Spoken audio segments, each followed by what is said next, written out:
we're back again and coming at you with episode 92 of VIP Boxing's Bell to Bell podcast.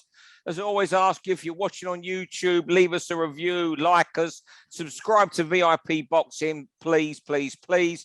And of course, you can also listen on iTunes and Spotify. I'm not sure if you can leave reviews on Spotify. I know you can on iTunes. You all know me, Steve Lillis. You all know John Evans there with his posters and NFL helmets behind him. He's a little man cave at home. And this week's special guest, I suppose you describe him as a real boxing man, a former pro, a trainer. And you know what? He's underused as a pundit because he really knows his stuff. And he's also from South London. So that puts him right up there with the greats. It's Gary Logan. How are you, Gary? Oh, really good, Steve. Thanks for having me on, guys. Yeah, it's good to get you on. It's the second time. It's ironic that the guest last week on Bell to Bell was Jamie Moore, who you boxed in your final contest. Was it 19 years ago? This month, I think it was. It was incredibly quick. It just shoots by. Yeah. You know, I remember being at the fight and sitting there. You know, just shows how long I've been about. I remember meeting you at the Beckett in the late. Sorry. And Michael Brody boxed Indian Chi, didn't he? That's it. Yeah, that's right. I remember meeting you at the Beckett in the 80s. But was it 42, 43 fights? 42 fights. Yeah. 3 British title fights. Wasn't bad, was it? Your career. I should. You know. In hindsight, I truly believe I should have been good enough, and many people thought I was good enough to win a British title, but just didn't turn up on the night, and the better man won. You know. Yeah. Well, I remember the Del Bryan fight. That was the first one, wasn't it? That was the one you was really expected to win, weren't you? Yeah, I was picked to win that. And I think I believed in the hype. I thought I was going to flatten him. I went out there trying to bomb him out, and he just kept picking and poking at me. And I just fell apart. And I think in the 11th round, I just didn't have much left. But he even said it to me. He came up to me in the corner. He goes, Gary, you're going to be the next champion. He goes, I really thought you were going to be champion tonight. He goes, but you just came at me hell for leather, and I thought if I could just stick it out for the first 5 rounds, I'm going to wear you down. So he was shocked at, me basically losing the plot. Hey, Gary, I know, Gary, you like the old school, Gary, don't you? When you look at the modern fighters, all the people at the minute, is there anyone who you think's got the attitude of the old fighters? Is there any of these young kids that jump out at you as being as that old mindset? Because Shakur Stevenson might be the only one that's doing it for me at the moment. Yeah, Shakur definitely. He's the only one that really does spring to mind. I kind of got a feeling Virgil Ortiz is about that character as well. And I'll tell you what, that young guy from Sheffield, Dalton Smith, I think Dalton's got it. I really do. I really think he's got that temperament.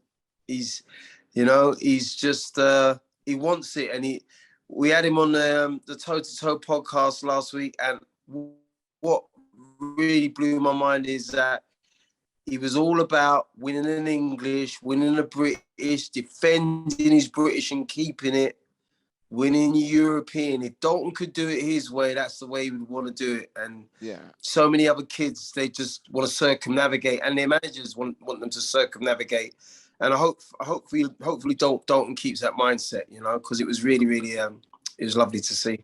So, and he lives the life too. He's one of those guys. He must probably haven't had a Mars bar since he was at school. His weight's always there. He lives it. And you know what we say, Steve? You and I have been in this game for so many years, and John, you've been in the game. You've seen so many kids lost to the game through parental pressure, through their dads just pushing them on. Many of their dads are their head coaches. Dalton's had his dad as his head coach since he was 6, and there's no doubt they've fallen out from time to time. But here he is now, a British champion, already world ranked, soon to be highly world ranked, in my opinion. I personally think he's the brightest of the young British talents coming through, and of the young British talents. And it's a testament to him and his dad that they've come through it, because so many don't. And you hear, and even the ones that are still boxing, you hear just not horrific stories, but just testing stories of their dads and them and their dad not getting on. It's a two-way street. The kid might need pushing, or the dad over pushes. But either way, basically in my amateur days, I saw so many young talents in London that you thought couldn't miss, and they did miss because they just couldn't handle the pressure. Yeah. Well, I'll tell you what, it's interesting you talk of pressure. We're going to start off with this now. And as you know, Gary, it's 3 minutes and John rings that bell and gets a bit angry. And I think the first round is going to be you this week, Gary, talking about someone who's handled the pressure, Lomachenko. Oh, amazing. Words fail me.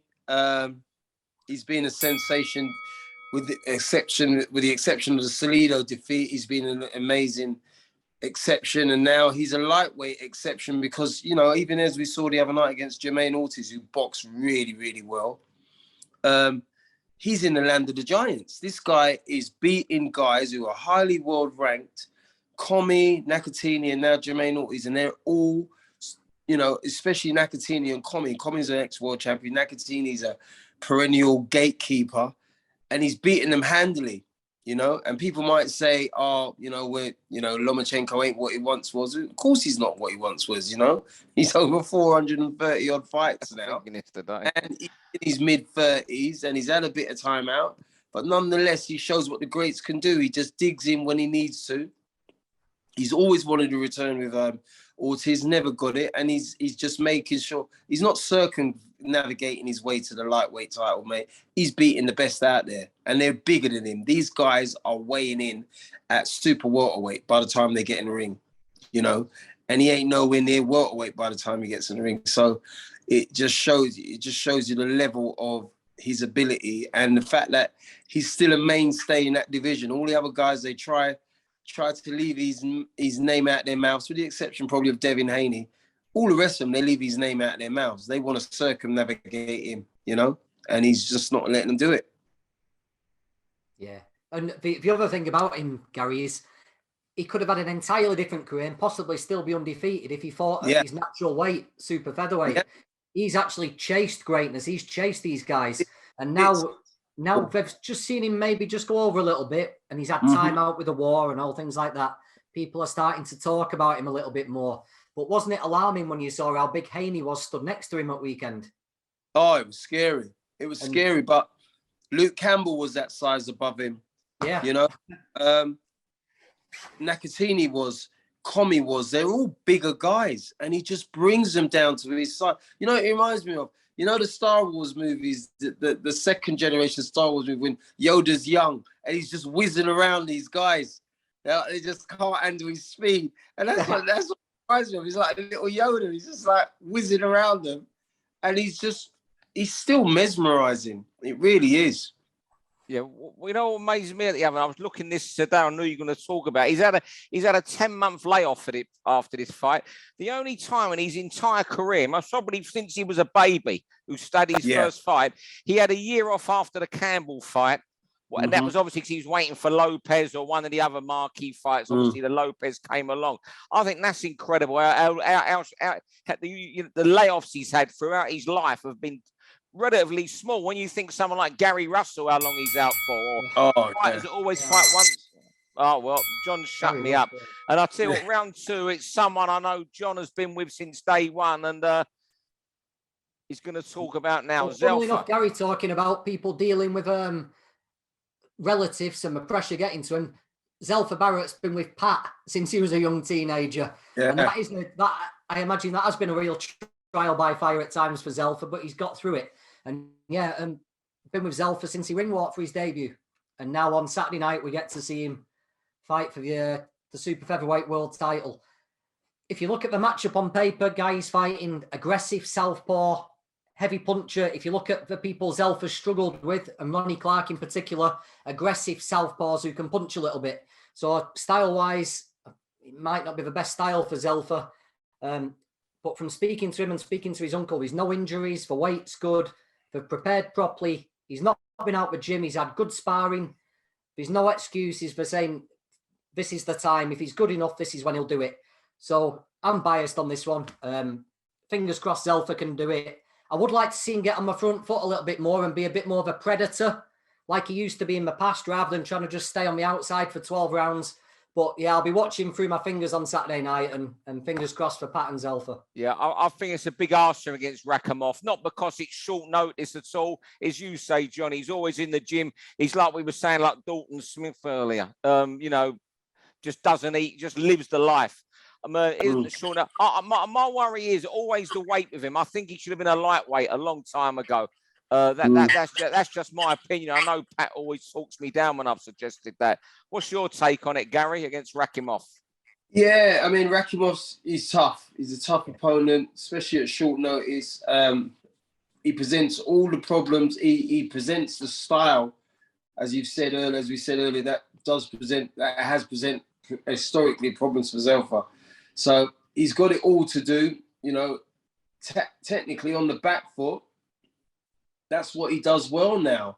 You know, he's good at walking people onto shots. But I find at world level, as we find out with Jordan Gill the other night, you know, when you're walking guys onto shots, you still got to be able to stop them in their tracks. And that's what he needs to do in this fight. He's got to stop Rakhimov in his tracks. And then once he starts doing that, he takes away Rakimov's strengths. And then he can maybe do what John said, like start walking him down, because that's the only way he's going to win this fight. Yeah, I can't see him winning it on the back foot and not taking shots whilst doing it. It's got to be, if he's going to do that, he's got to be perfect for 36 minutes. Yeah. This guy's going to create a mistake. When Zelfa was coming through, he would be elusive, he would be a counter puncher, but he would do it being aggressively. I think it's a big ask to do, but I think that might serve him best. But if he wins, what an achievement. Let's hope so. Round 3, Jake Paul, and this is really interesting, Gary, because you was mentioning earlier, John, how Gary's old school. I wanted to get Gary's take on Jake Paul. We've spoken about him a lot. Now, he's getting more and more stick from the boxing industry here, Gary.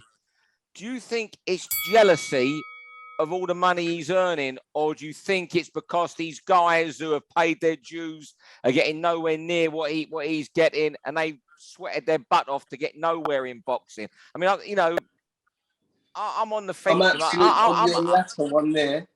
Sorry? That's exactly what I think. It's exactly what I think. You know what? Listen, I come from the old school. I come from lots of kids around my age on the streets of London, on the streets of Cheshire, on the streets of Liverpool. All of the kids coming up, grafting, putting work in. And I've got no doubt that he's working hard at it now. But the fact is, would he be getting the opportunities? Like they're talking about at some point fighting Canelo. Canelo might actually take the fight because, you know, what else has he got to do? He's going to generate a lot of money through what Jake Paul generates. And I've got no problem with how he's generated his money. Yeah, being a YouTube sensation, whatever. But you ain't done it in the ring. You ain't fought nobody yet. So you ain't got no right to be talking about fighting the Canelos until you fight somebody. Yeah? You can you can self-promote because you can generate, you self-generated your own money. I ain't got a problem with that. But when you start talking about, basically you will be jumping the queue. Unless you fight somebody highly world ranked, who is a good fighter, you are jumping the queue. I can't look at it any other way. And I had a word with I can't remember his name, Martin from I think New Age Boxing. Oh yeah, Martin. Yeah, I know Martin well. Yeah.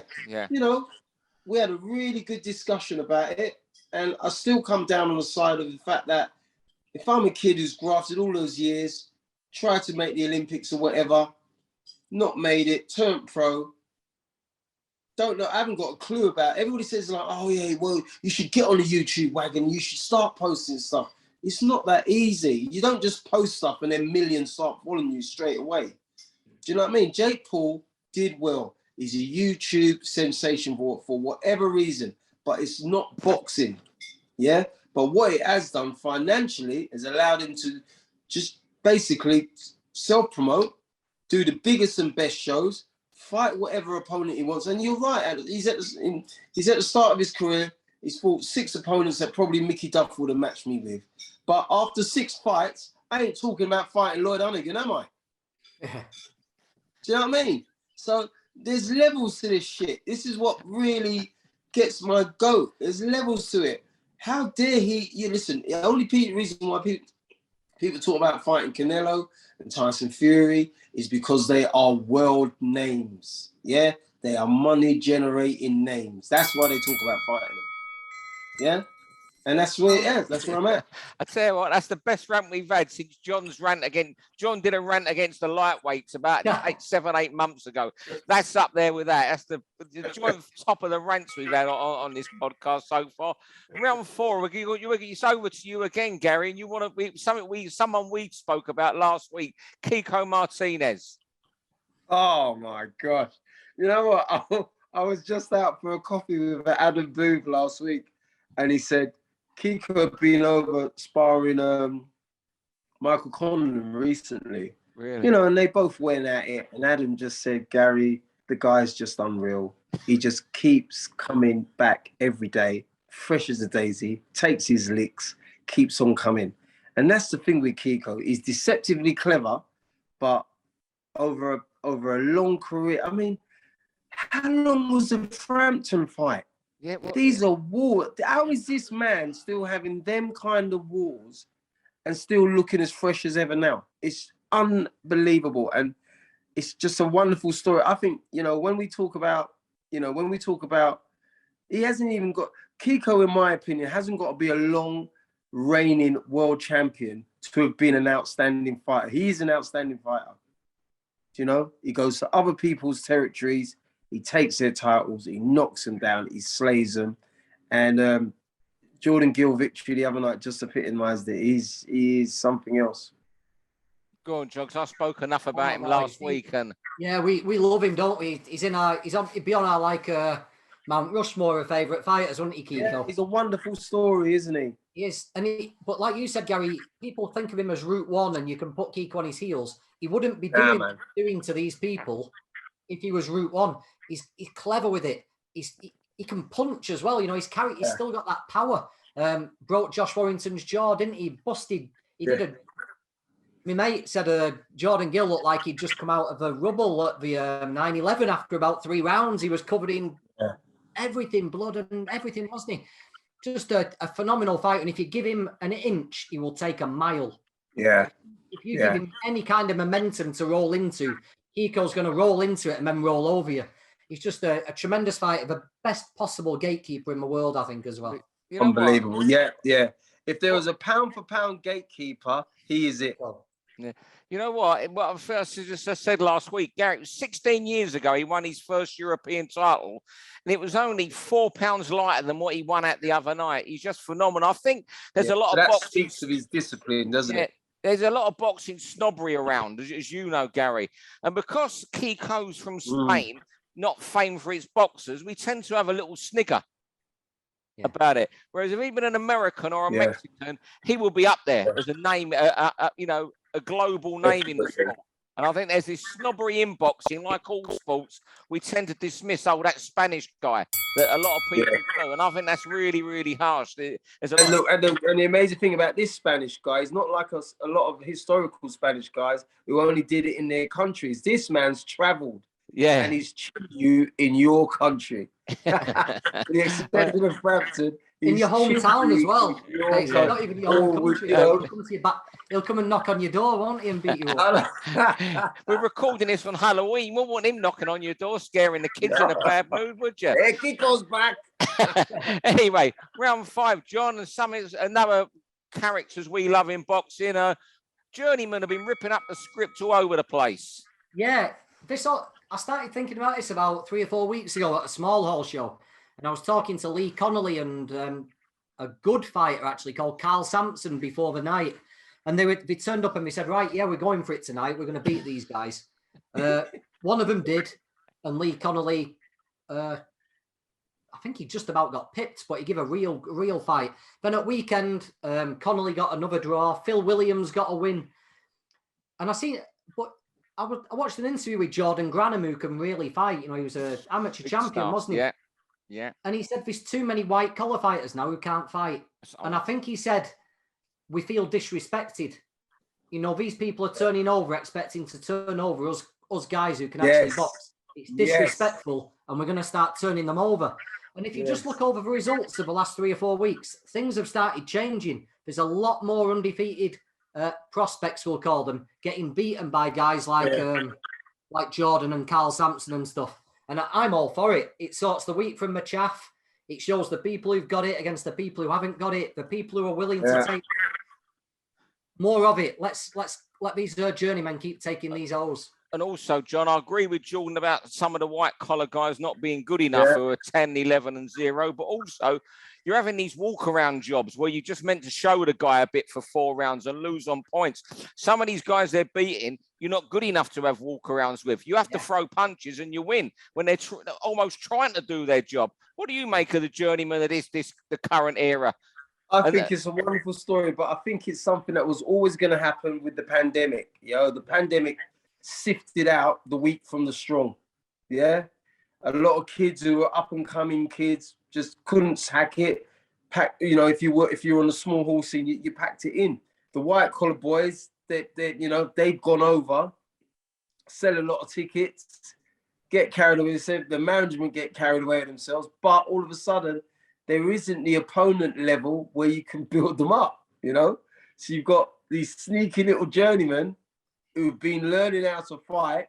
All of a sudden, these kids who haven't even done a proper 2 seasons in the amateur game, haven't had their grounding, and now getting found out. And so I'm wondering where it's going to go, because the game does need journeymen. But unfortunately, I'm hoping that these journeymen then don't get frozen out because they beat a so-called prospect. I really hope that doesn't happen. But it's a wonderful story, and it'll tell us something about these prospects who get beat, whether they get back on the train again, whether they decide they're going to nick down. I got beat by quite early in my career, after about 15 or 16 fights, by Chris Blake. I went into that fight as a favourite. You did, yes. Got beat on, I thought I nicked it, but anyway, they give it to Chris. And then for me, I had to get back on the train. I was back out in 2 months, and I racked up another 12 victories in that, before I won a Southern Area title. Those days we had to rack up a lot of fights before you won a Southern Area title, But I was more than willing to do it. Well, it's a big test for people who've been telling the mates you're a professional fighter. All of a sudden, the mates even get turned over by someone who's wearing a pair of Sports Direct shorts, and suddenly they don't look as good in front of their mates, do they? It's a big character test for a lot of these young lads. I'll never forget the Tony Booth knockout when he done the best, brilliant. I mean, someone like Poochie's had, you meant getting frozen out. Poochie's had 2 wins, and he can't get a job. Actually, I did some matchmaking and got him a job next week, but he's got to wait 12-12 to get a job. Yeah, he's had it. Well, he's had a few Poochie, Lewis Van Pooch. Well. He's had 2 wins, no one to fight him.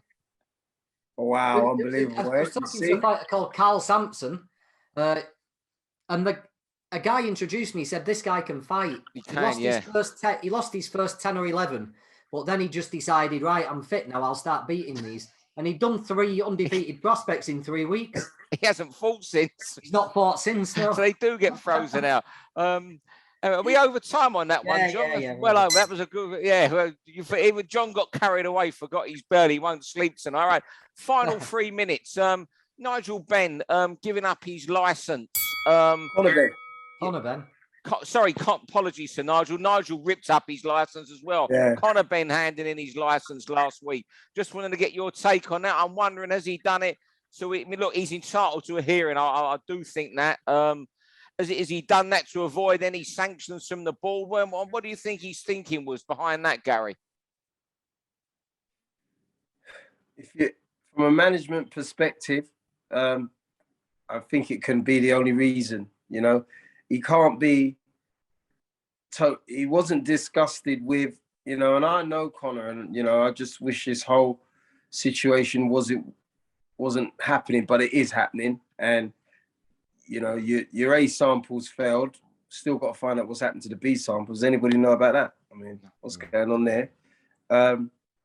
And tearing up your British license before you've been allowed the process to play out doesn't look good to Joe Public, does it? No. Because of what you're actually doing there. You're saying that I don't want a British license because I don't want to be sanctioned for the British license by the Boxing Board of Control because I may well have failed this drugs test. You're saying that I'll go and box somewhere else, basically. And if you only a few weeks ago you were saying you want the process to play out. Well, how can it play out with the British Boxing Board of Control where you've basically told them to do one because you don't want their license anymore? That's how it looks. And it guts me to say that, but that's just being honest. Yeah, I just think the whole PR of it from the word go has been really strange from all of them. When you think, the great, really good team he's got around him, I just think a lot of it has been, poor. It's almost like they were caught on the hop when the story broke, and it's just been playing a bit of catch up ever since. I just think that the PR, I'm not here to judge Conor on whether he's guilty or not guilty. We know what happened. He's failed the test. We haven't seen the B sample, but I just think there's been a lot of stuff happen on each side from his camp that hasn't been great during this. That surprised me. Yeah. What's your take, John? And sorry, Gary. Sorry to cut you there. I wanted it. I wanted the process to play out. I wanted the B sample to either be a pass or a fail or whatever, and then he then can show contrition if he needs to, or just say, listen, we're getting to the bottom of this. No matter what, we're getting to the bottom of this because I am not a drugs cheat. By him saying that I don't want to go through the process of the British Boxing Board of Control, what are we, the public, what are we asked to think then?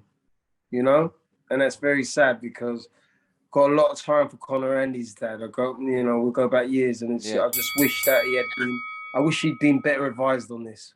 Yeah. The entire focus of it seems to be about getting around it on a technicality rather than actually explaining why that drug was in your system twice. It's sad, isn't it? I tell you what, one of the most staggering things I've heard in all these drug testing things was recently where he said, yeah, we failed. I took a test at the end of July, failed. We thought it must have been a mistake, so we just carried on. Yeah. Yeah, that's just like you were saying, Steve, about PR. That's just as good as it gets, isn't it? As a journalist, you'd have that sort of interview.